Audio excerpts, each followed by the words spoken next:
Sports conversation the way it ought to be. This is Jeff Allen Sports Talk. And thank you for joining us once again. And I am very pleased to welcome back to the program a friend of the program from Memphis, Tennessee, where he works for the Memphis Flyer and Memphis Magazine. Frank Murtaugh is here once again. Frank, how you doing, bud? Great, Jeff. Great to be with you. Happy May. Yes, happy May. It's hard to believe that we're staring down almost the first half of the year. Pretty crazy stuff. It's one of the best months on the sports calendar. There's just so much going on. Looking forward to the chat today. Yeah, absolutely. So I want to start off now. I don't talk a lot of NBA normally on this program, but I have just found interesting, and I almost hate to talk about the topic just because it's almost like adding to the drama of the drama king, James.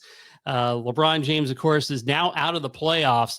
And, I just kind of wanted to get your thoughts on, he's 40 years old.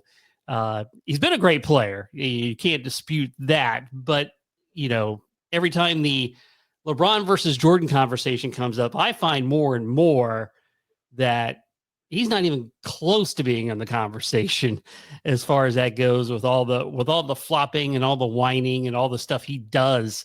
Where do you stand on that? Yeah. I think we've talked about LeBron before, and I sort of devil on one shoulder, angel on the other. We're never going to see another LeBron James. I'm convinced. He's, to play for now 20, I guess it's been 22 years. And so more than half his life in the NBA at the level he has, just staying healthy enough to do that, I find to be, a seismic achievement in professional basketball. That said, in all the numbers, you got to nod and tip your cap to all the numbers he has. The 40,000 points. He's no one's going to top his scoring mark. In part because of what I just said. You got to play 22 years at a certain level to accumulate that kind of mass on your stat line. But all that said, you're right. Michael Jordan did not lose 6 times in the NBA Finals.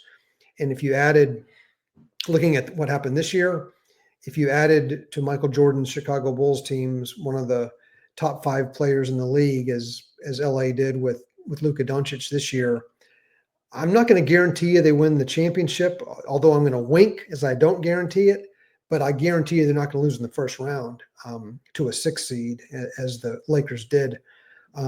It's a complicated legacy, Jeff, and I know you agree. Kind of set me up here, I think, to nod my head your way. But he's phenomenal. On the other hand, he's a top 10 NBA player. That's as far as you can go.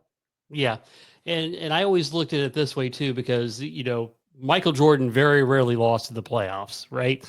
And it was the point that, okay, there were no excuses, we hear, okay, LeBron, he couldn't have played anymore because he was hurt. And that's happened more than once. And you look back at that when Michael Jordan lost in the playoffs, you could almost bet he was coming back to beat your fanny the next time. Yeah, absolutely. That hits close to home. When Jordan returned late in the season in 1995, in the spring of 95, the Bulls ended up losing to Penny Hardaway in the Orlando Magic. That's part of Penny Hardaway's legacy that I'm convinced needs to get the man in the Hall of Fame. But yeah, there was not any, Michael Jordan wasn't saying, well, I was playing baseball 12 months ago and, working on my swing 2 months ago and decided basketball was a better option. You're right. And I think LeBron has, he let's remember he's been doing his thing in an age where, this media exists, podcasts and to say nothing of social media, Twitter and such. So the scrutiny he's played under and exposed himself to by default is unlike anything that even, Jordan, who became, the most looked at athlete, if not human being in the world during his prime. It was just the fishbowl was a different size. So I'll give him that, but it's LeBron has found his way toward excuses more so than I would like to have heard heard from a player of his stature. Yeah. Yeah. And, and I don't know, would he be different? Because you mentioned the social media age and all the 24/7 coverage that goes on. Would he be different in an era that wasn't as scrutinized as this one? Because I think it Yeah. almost feeds his Yeah. hunger to be liked and praised and all that. Right. And you raise a good point, and I think it's sort of a catch-22 in that LeBron James is as large as he is globally, in part because of all these different media channels that have maybe inflated a great, to say the least, great player, even inflated him some. While at the same time, other areas of that fishbowl, to use the metaphor again, bringing him down. I think it kind of goes both directions for the guy. And the one thing about LeBron James is I'm never going to feel sorry for him. No one ever should. He can retire tomorrow and continue to put money in the bank that most of us could never even imagine. Just being LeBron James, he is among the chosen few. So I'm never going to feel sorry for him. And he's won 4 championships. Let's remember that. I think the one that will always stand out, he took an undermanned Cleveland team in 2016 and beat the Warriors. The only time in 4 consecutive finals those two teams face each other that Cleveland won. He had Kyrie Irving at the peak of his powers alongside him, but LeBron won that series, and that's an unforgettable NBA championship. And I think the case can be made that sometimes just a single championship among a few or several can make a player's legacy. And if I were delivering the introduction to LeBron James's Hall of Fame speech, I would bring up that 2016 championship as something, as what this one person could do for a franchise that happened to be, his return to his hometown, his home region. It was extraordinary. Yeah. So I was talking with a buddy of mine today, and it kind of occurred to me because of the news about Aaron Rodgers and is he going to play this, that, and the other. I almost feel like LeBron and Aaron are the same kind of guy. Yeah, boy. I haven't connected those two until right now. Aaron Rodgers, I think he allows his thoughts and sometimes his mouth to go areas beyond. Forget athlete or professional athlete. Aaron just speaks from rooms I don't want to enter. But again, another extraordinary player in his sport, first ballot Hall of Famer, a champion. Also, I think a guy who only has that one championship. He's only played in a single Super Bowl. And if you're going to put him up with the likes of, Brady, Manning, Mahomes, you can't really do it because you got to get back and do it a few times. But the drama that surrounds him, and here we are, wondering if Aaron Rodgers is going to play A and B. Who's he going to play for? Who needs it? Who needs the drama? Yeah, and he's in no rush to sign, no matter what anybody says, because he doesn't want to go through, the off-season stuff. Yeah, right. Yeah. Come on. Isn't that the truth? I mean, and that's modern professional football. I mean, these what are the OTAs or organized training activities? That's one hell of a euphemism, isn't it? Yes, it really is. He's not signing till late August. I can guarantee that as far as that goes. All right. So, of course, both of us share a big love for baseball, and, here we are just about 6 weeks into the season. And what have been your thoughts on what we have seen so far in Major League Baseball? Well, I'm looking every morning at Aaron Judge's stat line. Man, that guy batting .412 here on May 7th. Aaron Judge is a guy that he emerged like a meteor almost 10 years ago now. Maybe it has been 10.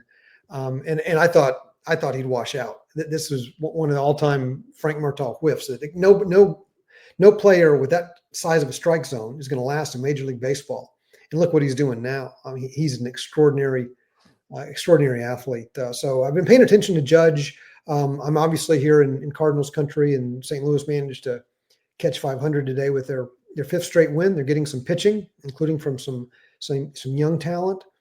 The A's, the nomadic former Oakland, future Las Vegas A's are above 500, and I find that to be something I did not see. It was in looking at my March projections. So, baseball's being baseball, man. I mean, the Dodgers are going to be there in October, and the Yankees are going to be there, but who else? I know your Braves are not where they typically are here as we approach Memorial Day. Yeah. Well, they started the season 0-7. No team has ever made the postseason. Now, I think if you look at over the years now, there's a chance now they can overcome that because of all the wild cards that are available in play. They're a game under 500 going into tonight. They're losing to the Reds right now 4-0 as part of a 4-game series. So they've been inching their way back to the 500 mark. They're only like 6 games back in the division. Right. So that has been interesting to see. And, they got reinforcements coming. Acuna's coming back. Hopefully Strider will stay healthy when he comes back for the second time this season. So they do have some reinforcements coming along. So I would not be surprised if they still made the postseason. Yeah, I'm glad you mentioned Acuna in particular. No other team among the 29 other baseball teams is gaining Ronald Acuna in the middle of the season. Here's hoping that he's at full health and he's got his swing and everything else he brings Atlanta. The Mets I find to be just, if there's a team that I think could take the Dodgers down, and this goes back to like my March projections and right now, I think it could be the Mets. Putting Soto in that lineup and with Pete Alonso playing, next level, even for Pete Alonso, within Francisco Lindor, Alonso may be the third best player in that batting order. So the Mets are one of the few teams I feel like that might, snip away at the Dodgers. So the Braves are going to have to, if not catch the Mets, compete with the Mets over the course of the next few months. And the Phillies are in the mix. It's a great division. So, the National League East is what the National League Central is not, which is attractive. So the baseball you're going to be seeing from those 3 teams in particular, I think is going to be a lot of fun this summer. Yeah. So I guess I saw recently from a calendar year standpoint, and you brought up Aaron Judge, 62 home runs, like going into last weekend. So he's having the Maris home runs kind of thing happening from season to season. That's quite remarkable. And of course, a lot was made early in the season, especially with Aaron Judge, about using those new torpedo bats. Yes. Now I haven't heard as much talk about that lately, so that seems to have settled down. But it is really weird because the first thing I thought when I saw the torpedo bat. You remember those oversized wiffle ball bats? Yeah. Like red. Yeah. They tend to be big and red. Yeah. That was the first thing I thought of. Yeah. Yeah. I'm waiting for a larger sample size with those torpedo bats, Jeff. From what little I've read, they're legal. They fall within the measurements of a bat, width, length, weight that the Major League Baseball must, adhere to for them not to walk up to the plate with something akin to one of those wiffle ball bats. I want to see a larger sample size because we've read and heard about some players with the Yankees and other clubs that have loved it. Are there players that have tried it that haven't done so well? I haven't read enough of those cases, or I know the Cardinals, the team I follow closest, hasn't really, if they're using torpedo bats, it's not being discussed. But I'll say this, if there's anything, within the rules of Major League Baseball that can tilt the balance of competition a little bit back toward the hitters, I'm all for it. What Judge is doing, you mentioned the 62 homers in a calendar year. This isn't 1998. This is not a year where baseballs are flying everywhere, where, Luis Gonzalez is hitting 50 home runs. This is a time where, players that with fewer than 40 homers have contended for the home run title, and Judge is doing what he's doing. If these torpedo bats can level things a little bit, without making everybody Aaron Judge, without, making a mockery of the sport, I'm behind him. Yeah. So it's interesting too, because, you say it meets the specifications. So basically the width of the bat, where it was its biggest, was at the top of the bat on a normal bat. And now it's more towards the middle. Right. So you get more sweet spot. Yeah. Now, the interesting thing is, especially, how pitchers pitch and things like that, you're also sacrificing, you're not going to, you may not pop a ball off the end of the bat for a single, with a smaller Yeah. circle up there. Right. Yeah. I'd love to hold one and swing one, Jeff. That's something I need to see it. I guess if the Redbirds here in Memphis, our AAA club, might have a few in the equipment room. Because I having never so much as touched one, I can't relate. But what you're describing is very real, and baseball's been around a long time, buddy. I mean, it's been around 150 years. And if we here in 2025 have discovered, the secret to a round stick hitting a round ball hurled at you at 95 miles an hour, that would be one of the greatest discoveries in sports history. So I'm gonna dial down my excitement for it until I take a look at it. And what I would wish when I finally hold one that I could be 17 again and get back on a high school field in central Vermont and swing one and see what it might do for that singles hitting left fielder. that would be the real measuring stick if I'm to use a pun. Boy, you got was a good one. I got to get a bell ring on that one. So yeah, I kind of look at that, and you just kind of put it all in a big nutshell. At the end of the day, because baseball, as it continues to evolve, it's still hard. The hardest thing to do is hit a baseball. It's still that thing, because while we got torpedo bats, you got pitchers, scraping 100 miles an hour, zipping the ball past your head. It's the hardest thing to do in sports, and we haven't even brought up the pitching side of things right now, where well, watching the game as you do regularly, Jeff, that if a starting pitcher goes 6 innings now, it's an anomaly. You're bringing in 4 or 5 relief pitchers per game, each of whom is throwing 95 or higher. This is not the game that Joe DiMaggio played, that Stan Musial played, that Hank Aaron or Willie Mays, or heck, that Mike Schmidt played. That this is a game where you're facing a new arm.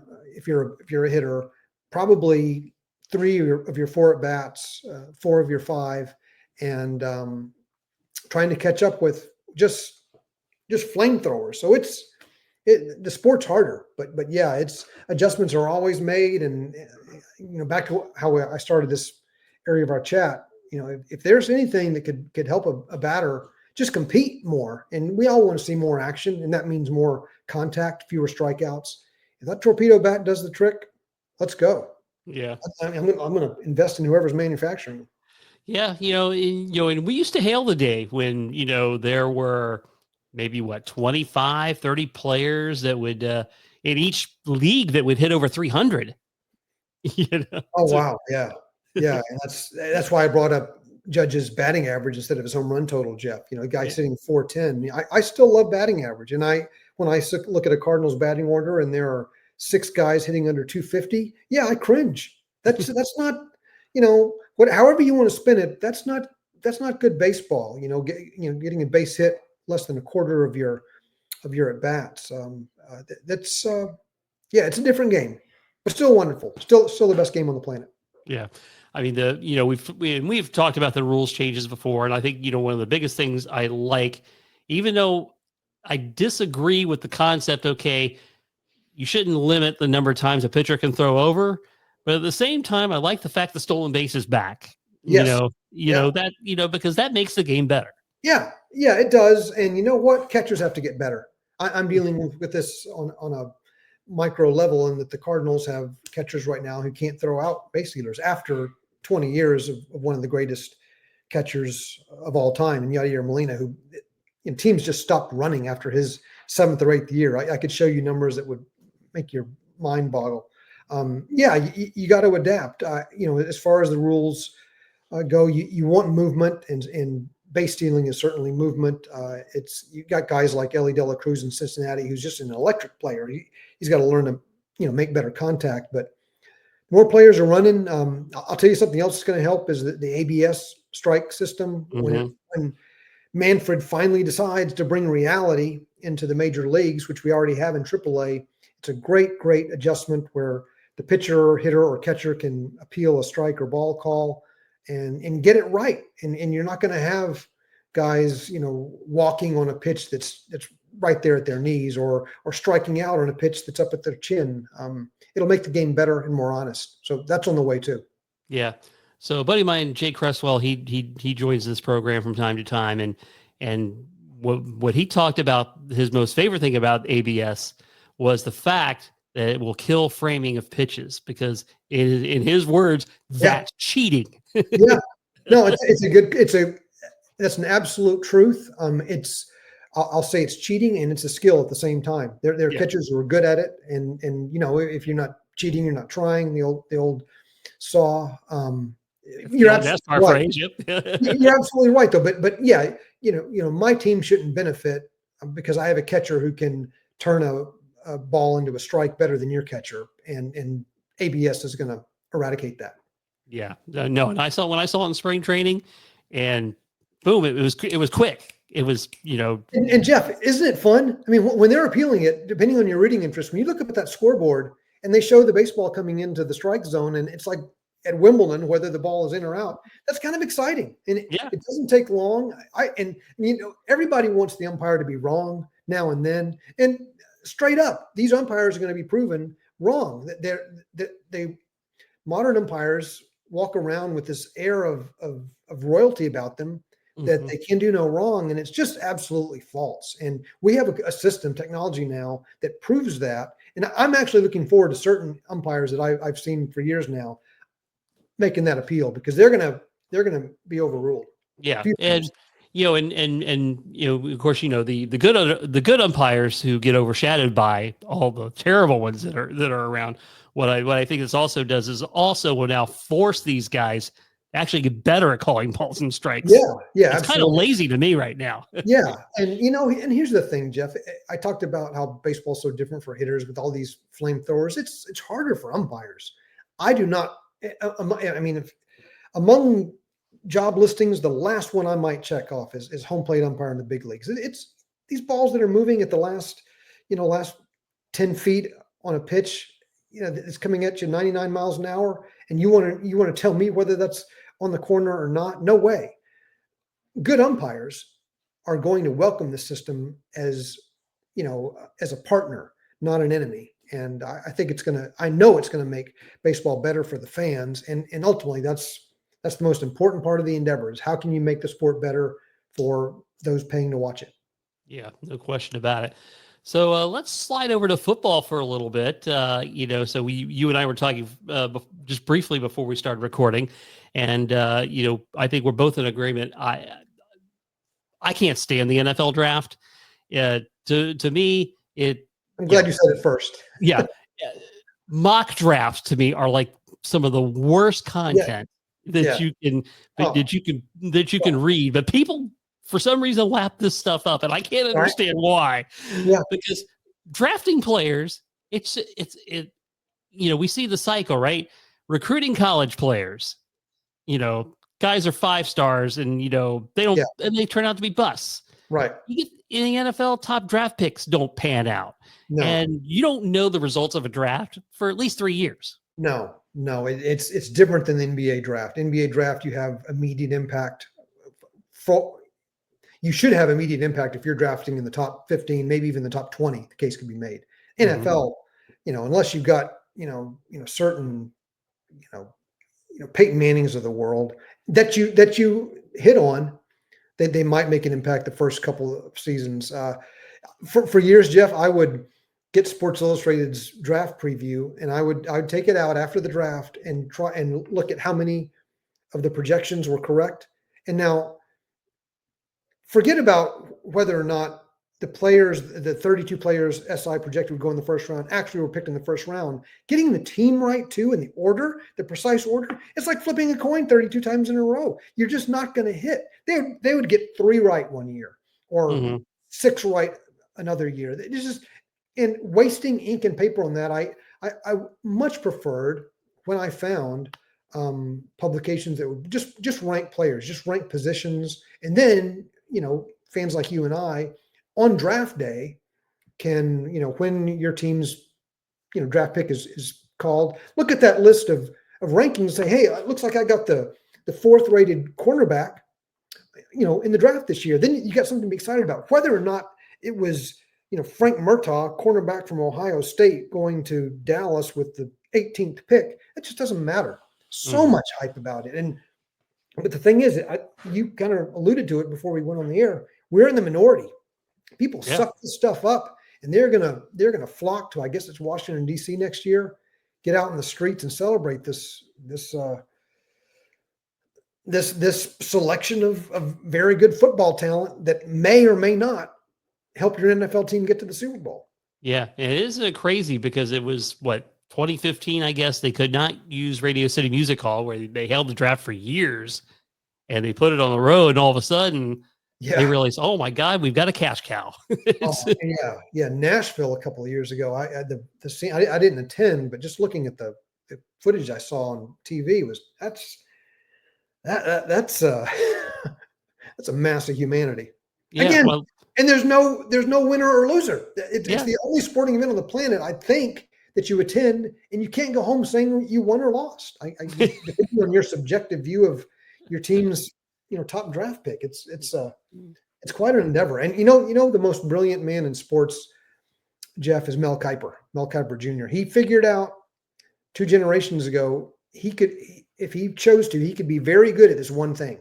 I'm going to be the guy for the NFL draft, and here we are in 2025, and he's still there. I mean, Mel Kiper, I don't hear from him, 11 months a year, but leading up to the NFL draft, he's brilliant. Yeah. Doesn't mean he gets the draft picks right. Doesn't even mean he gets the talent projections right. But he has become an industry of himself, and it's hard to do. Yeah. Although I would tend to argue that this season, especially with the Shedeur Sanders slide and the draft, that he has become the cartoon version of himself. Yeah, absolutely. No, that's absolutely right. I saw some of that, and that's not his finest hour. Nonetheless, are you gonna doubt that he'll be back in April of 2026? Oh, he went viral. I mean, that's ESPN laps that stuff up. So right. No question, he will be back on that next year. And of course, that was his number 1 overall draft pick, Mel Kiper. And of course, now, Sanders goes down in the 5th round. Yeah. He drafted behind other quarterbacks, including one on his own team in Dylan Gabriel. And this is a very interesting thing. Now, I think Shedeur Sanders is a great athlete. I don't know if he's a great quarterback, and I thought because of his situation, first of all, at Jackson State, he's not playing against the level of competition on that stage. At Colorado, okay, he ups his game a little bit, but he's got dad in his corner, right, and all that good stuff. But I still thought he was tremendously overrated in his senior season. Yeah, I haven't watched him play enough to give you some deep analysis on him, Jeff. I'm just gonna, kind of pull back and share a few quarterback names, starting with Brock Purdy, who was the last pick in whichever year he was drafted. Mr. Irrelevant. Mr. Irrelevant, right? Yep. He took the 49ers to the Super Bowl. He's a legitimate NFL quarterback, at least for the time being, if he can get healthy. Then you got a guy like, Paxton Lynch, played here in Memphis. All the tools in the world, tall, broad-shouldered guy, won a lot of games here with the Tigers as they were first emerging, first-round pick, and I think he played in 5 NFL games. And the Cowboys almost traded to draft him. Yes, I remember that. I need you to remind me, but yes, I remember that. Jamarcus Russell, top pick in the draft, 2007 or 8, played in 30 games. What I'm getting at is all these NFL experts, and we were just talking about the focus and attention and energy and thought power put into the NFL draft.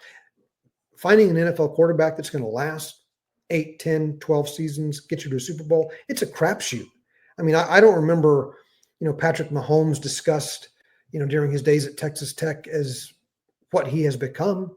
I don't know if you do, but he was a good quarterback.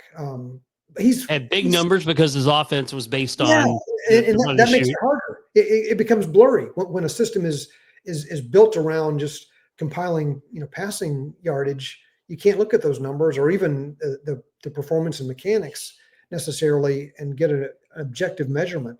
But Mahomes is incredible. So it's such a crapshoot. I don't doubt that Shedeur Sanders dropped in part because of his dad. And, drama comes anywhere Deion Sanders is near. And he's going to be near, whether physically or otherwise, wherever Shedeur goes. And if you're trying to build a locker room, a franchise, even your fan base that is all rowing in the same direction, that kind of drama is not healthy. I find it ironic that the Cleveland Browns are the one that finally rose their hand and said, we want Sanders. The Browns just a historically inept franchise when it comes to quarterbacks. Yeah, for sure. This is the team that thought Johnny Manziel might do it, and here we go again. So I don't have many Cleveland Brown fans, but I'm kind of feeling some empathy for them because I'm not sure this is headed for a healthy marriage.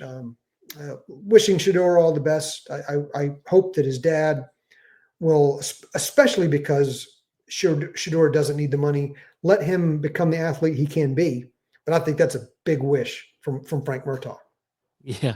And of course, it goes to show they didn't have a plan, right? They drafted Dylan Gabriel in the 3rd round, right? They signed Kenny Pickett in the offseason. Yeah. And, okay, well, let's draft this kid sliding down the draft board. Yeah. There's no plan there. Oh, no. Yeah. I'm not even going to try and put my mental space inside whoever is calling the shots for the Cleveland Browns. Due respect. I mean, it's just been a historically inept franchise since they were reborn. And I hate it because the Browns are just they're also an iconic NFL franchise dating back to the middle of the 20th century. But the Shedeur Sanders thing, he may sell some tickets for a little bit, but I don't think the Browns need that. They've got the dog pound. They sell tickets anyway. And if they're still going to Cleveland Brown games after what you and I have seen for the last 2 decades, they don't need a ticket seller. No, they need a legitimate quarterback. And then those fans that are still going probably have some sort of mental illness. Not to make fun of people with the have, so yeah. But And so introduce the Deion Sanders DNA into that. I don't know. yeah. So I look at that, and lo and behold, I think of Deion, and I'm actually surprised he's still going to be at Colorado. I think it's only one more year because he has never stayed anywhere long. Right. Yeah. Yeah. Yeah, I agree with you, Jeff. I think he's bound eventually for the NFL. His name was tossed around when the Cowboys were looking for Mike McCarthy's successor, and I sort of exhaled when that went away. Yeah, me too. I talked about Mel Kiper being an industry to himself. That's Deion Sanders, and man, what an extraordinary player. And I think there are virtues. There are actually virtues to the attention he brings himself that deflects from his players sometimes when there are struggles. But yeah, he's a drama boy, as my wife would describe him, and that's going to come. And is he going to win a national championship or win a Super Bowl someday as a head coach? Man, I'm not sure which direction I'd bet right now, but he's always going to draw attention. Yeah. And I think it's kind of a disservice to his kid as well, just because Deion was a great player. A term that gets probably used too loosely. Yeah. You can't say he was not a great player. His kid has not proven to be a great player. Right. And it's so hard. Gosh, it's so hard to follow a father with that kind of legacy. My hockey hero, Brett Hull, is one of the few that pulled it off. But I watched Michael Jordan's kid play UCF. There are other examples going way back. Pete Rose Jr. had a cup of coffee with the Reds, but wasn't a big league baseball player. It's so hard because it's just not genetic. Whatever Ken Griffey Jr. might suggest, it's not genetic. Your talent's gonna take you as far as it can. So here's hoping Shedeur Sanders maximizes his. I think that's the if I were advising him of anything, is just get the most out of who you are, what you can be. And that's going to come down now to developing as a pro football player. And that means listening to smart coaches, smart trainers, smart teammates, and getting the most out of yourself. And maybe your dad's voice can be part of that, because there was a time there was no better player at his position, and he can be a smart coach at times and be a smart teammate at times. It's going to come down to the voices that Shedeur listens to, and what he can do with the God-given talent and Sanders' DNA given talent that he has. Yeah, and the story that's circulating is that the Giants gave him a test, and then basically he didn't prepare, and Oh, wow. and that was like the big story that was circulating. That I hadn't read that. A verbal test, like a Q&A test? Yeah, it was a scenario of, and I don't know if they used video or not, but they wanted like a scenario, of him maybe being able to read a defense. Football test. Okay, gotcha. Yeah, All right. So yeah, a test of his football IQ, basically. Yeah, and Okay. that he woefully was bad at it. So Wow. Yeah. So Yeah. Well, here we are. This is and man, I've from my years of reading, I did not play football myself, but boy, the playbooks that get thrown at these 21, 22, 23-year-old young men when they arrive in an NFL training camp, they're not easy reading, and Peyton Manning is the kind of guy who shows up and he has his own. He brings his own, Yeah. offers it to the Colts to see which is better. There are rare exceptions like that, but the amount of study that goes into mastering an NFL offense these days is not for the weak-minded. Yeah, and what you brought up before too, because you mentioned all the quarterbacks that have been chosen, and how many that they got right.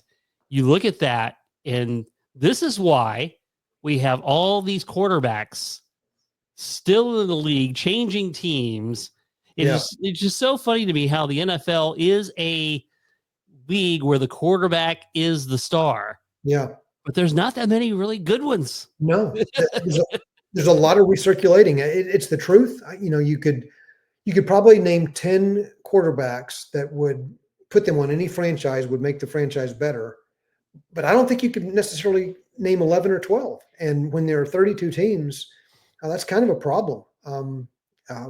Why that is, I don't have an answer. There are, I don't think it's a diminishing talent pool, but it's quarterbacks aren't developing as they once did. I mean, there was a time when you remember well when Steve Young was Joe Montana's backup. Think about that. A quarterback bound for the Hall of Fame spent 2 or 3 years behind another Hall of Fame bound quarterback. That I don't see that existing these days. And Young benefited from that. Steve, his career benefited from that. But there's no sitting, there's no patience with an NFL quarterback, I promise you. So maybe that's one of the explanations for why there's so few really good ones, like you say. Ironically, the last guy remember who sat for a few years was Aaron Rodgers behind Brett Favre. It's another great example. Yeah. Aaron Rodgers, he was itching. I don't think he and Brett Favre exchanged Christmas cards to this day. Rodgers, was probably ready before he took over in 2008 or 9. That's a great example. And that's almost 20 years ago. It's a lack of patience. Look at the Cowboys. Dak Prescott emerged, sort of in the wake of Tony Romo's injuries, and as a fill-in, played very well in a preseason, as I recall, his rookie year, and has become he'd be one of those quarterbacks that it's easy to point fingers at Dak for his playoff shortcomings, but he's a legitimate NFL quarterback and has won a lot of games. And nobody saw that coming. No, that's right. Yeah. Again, back to our original premise here that you can't look at the NFL draft and decide who's going to win you games behind center, who's going to lose them. I mean, it's a lot easier to predict the losers though than the winners. Well, no, they drafted him in the 4th round. You figure, with good health, Romo probably plays another 5-6 years. Yeah, You know, it's wasn't the plan. yeah, Right. you just don't know what's going to happen. Well, you brought up Dak, so we got to talk. We're both Dallas Cowboy fans, for better or for worse. Mostly for the worst. No, I'm kidding. so, so when I put that down that we're going to talk about the Cowboys, of course, all of a sudden, George Pickens was not part of the Dallas Cowboys before today, as they make a blockbuster trade with the Steelers to land that wide receiver. I want to get your take on him. I'll give you mine first. Guy's an amazing talent, but I see Terrell Owens 2.0. Yeah, again, I haven't watched him play enough. I tend to turn the Cowboys game on each Sunday, Jeff. I don't watch a lot of other NFL football. Just in looking at his numbers and reading about Pickens, he's the complementary receiver that we know Dallas needs for CeeDee Lamb to be the CeeDee Lamb he can be. You can't have a one-man receiving core. So yeah, Brandon Cooks is all he's got. So Pickens is a good addition there. I like that they're back to the draft, that the draft wasn't dramatic. You get an offensive guard, Tyler Booker, to start things. I think the less drama in a draft under Jerry Jones, the better for that franchise. They're losing Zach Martin, first ballot Hall of Famer at guard, the specific position they addressed. But the Cowboys are playing for third place in that division right now. The champs are back. The Eagles are not going to slide much. They're locked and loaded. Yeah. Yeah. Washington, if anything, I think is rising. What they did last year with the rookie quarterback was amazing. So the Cowboys are in a tough position right now. And as a, impatient fan base, and I'm part of that, you better buckle up because it's, it may be a few years. That said, NFL's crazy, an injury to Jalen Hurts, an injury to Daniels in Washington, back to that precious quarterback position, and things change. So I do believe you got to try and win that division and get a home game. I'm not convinced teams that are going to get to the Super Bowl these days with the size of the playoffs by playing on the road. So yeah. Yeah, so it is interesting the swings they're taking. So, what was your thought on selecting Brian Schottenheimer as the head coach? Yeah, I've got that's milquetoast to me. He's good name if you go back to his dad. Marty was dynamite coach with the Browns and Chiefs. If he coaches like his dad, I'll be happy. yeah. But you wonder with a guy like Brian Schottenheimer at his age, why is he getting this gig now? Why not 5-10 years ago? I'm hopeful, I'm hopeful. And it's about time the Cowboys, I think the Cowboys deserve to be surprised by a coach making the right kind of impact. I'm not sure the guys they've put together dating back to even Bill Parcells have measured up. And part of that is being in Jerry land and having to deal with, the word of the day, drama, just dealing with the drama of knowing that Jones is looking over your shoulder, whether he's actually standing there or not. But I'm cautiously optimistic. I'm looking forward to the Cowboys just having a different system in general, because what McCarthy installed didn't work. So let's go from that. Schottenheimer's going to have a different system. Let's see what he can do with the talent he has. Micah Parsons, they got to take care of his contract situation because he's one of the few defensive players that can change a game by himself. So the Cowboys need to lock him up for the remainder of his career and build around him. Yeah. Well, what I do find interesting, and you brought up Tyler Booker, the third offensive lineman on the Cowboys, is named Tyler. Yeah. So you can mark this down. I can already give you the tip for next season in the NFL draft. If there's an offensive lineman named Tyler that is tremendous, he will be drafted by the Dallas Cowboys. So obviously he's got big shoes to fill with Zach Martin, but of course, what I liked about Tyler Booker is that guy is a mauler. And these are the kind of guys, not to say Zach Martin was not a mauler, but I think Booker will bring a little more edge. And I think we saw that last season when Brock Hoffman got into the lineup filling in for Zach Martin.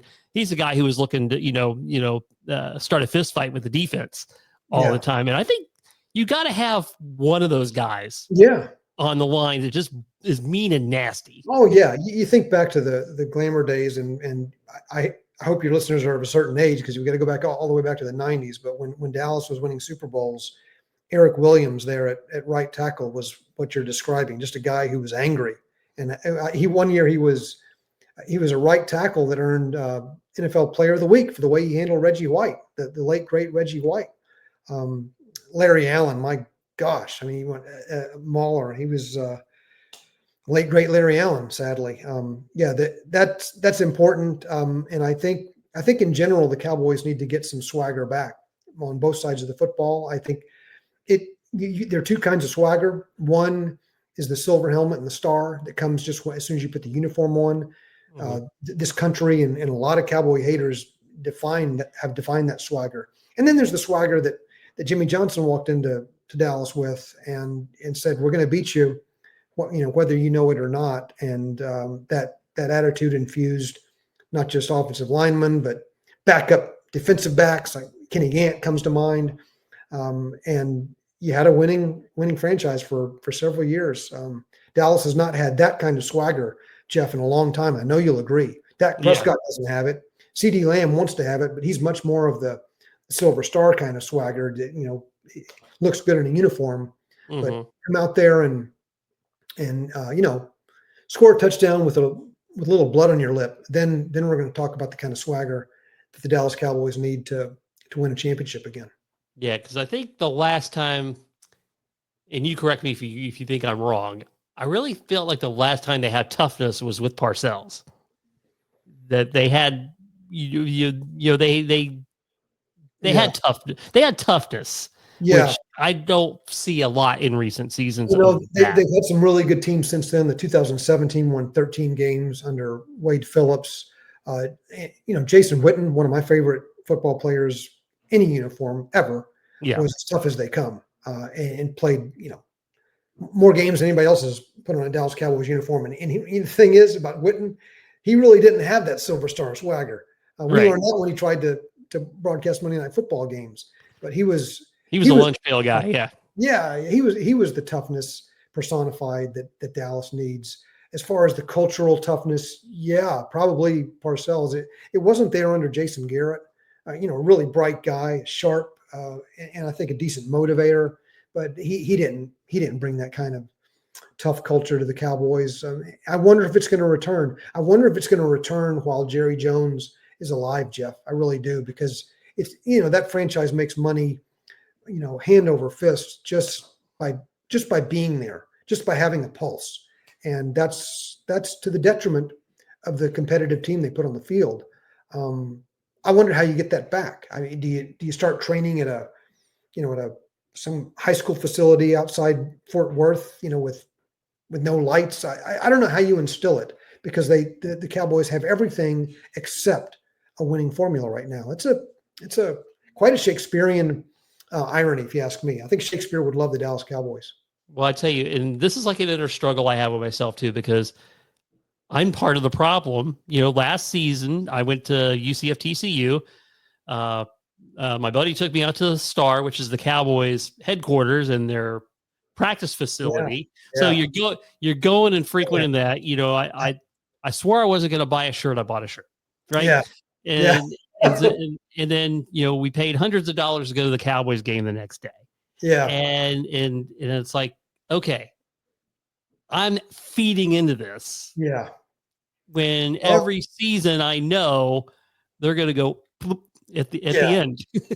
well, bless you, Jeff. I'm the same way. I haven't been to the new stadium. I made sure I got to Texas Stadium before they took it down.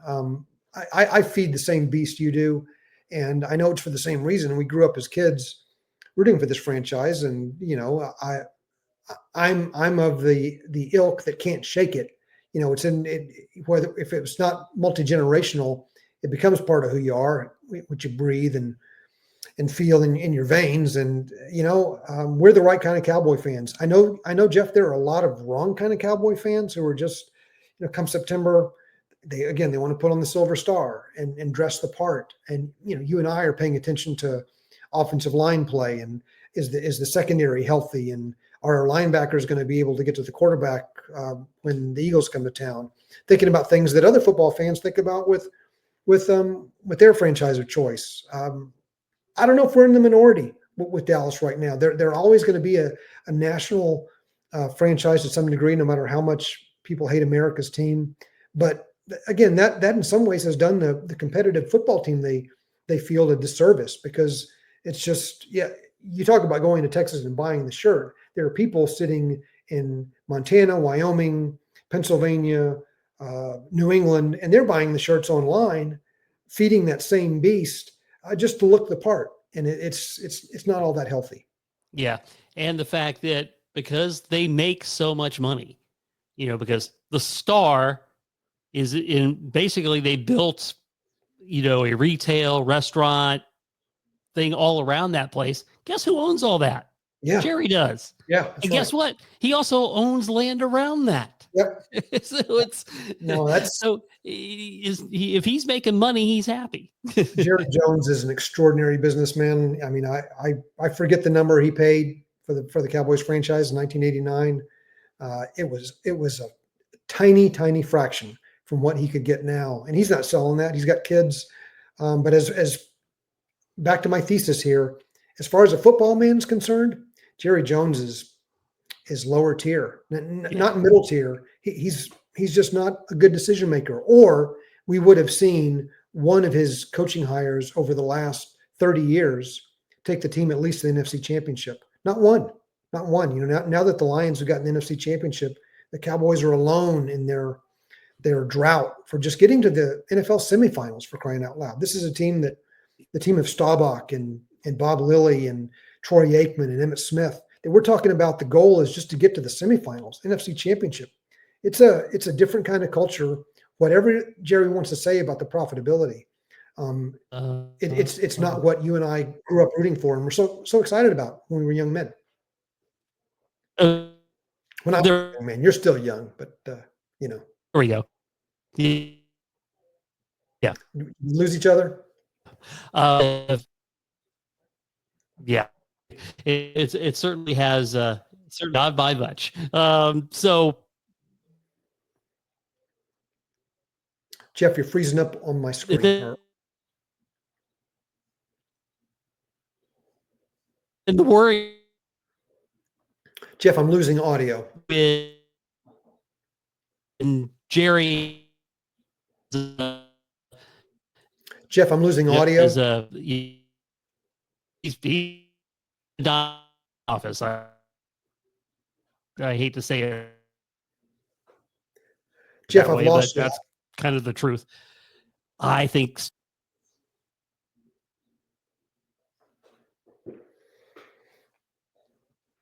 Oh, there you are. Yeah, in case you missed my last comment.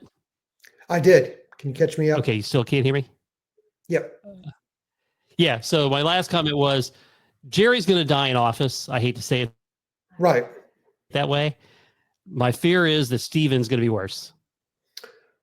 Yeah, I'm going to stay optimistic. I'll be the other side of that coin and just hope for the better. If Steven is an offshoot or a repetition, I'm not sure I'll outlive him. I'm going to try and outlive Jerry Jones. Old man, I'm not as old as Jerry, but that's a coin we got to flip, isn't it? Well, we can only, yeah. Well, yeah, it pretty much is. Well, Frank, as always, man, I enjoy conversations immensely. Quick plugs for your work before we let you go. Yeah, thank you. I'm still trying to sell books. Trey's Company now is actually an audio book. Your listeners can go to Amazon or audible.com and get Trey's Company, my novel, as an audiobook if they like listening to a good story. You can find my work at frankmurtaugh.com and also at memphisflyer.com and memphismagazine.com. So I'm all over the internet if you choose to look for some of my writing. I appreciate your listeners being there. Awesome. Thank you, Frank. As always, appreciate it. Thanks, Jeff. Always great being with you.